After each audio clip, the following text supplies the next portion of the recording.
kakantahin ko po yung God Bless America, ay kinakabahan po ako. Baka kamali ako.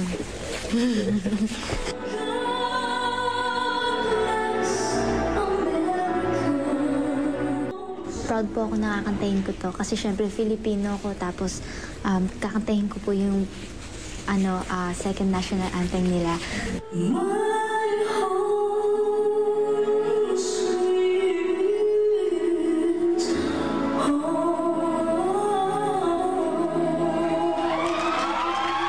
Yung mga bagay na yon, yung mga promises na yon, parang talagang masasabi niya na ito na talaga yon, na ito na talaga yung pagbabago.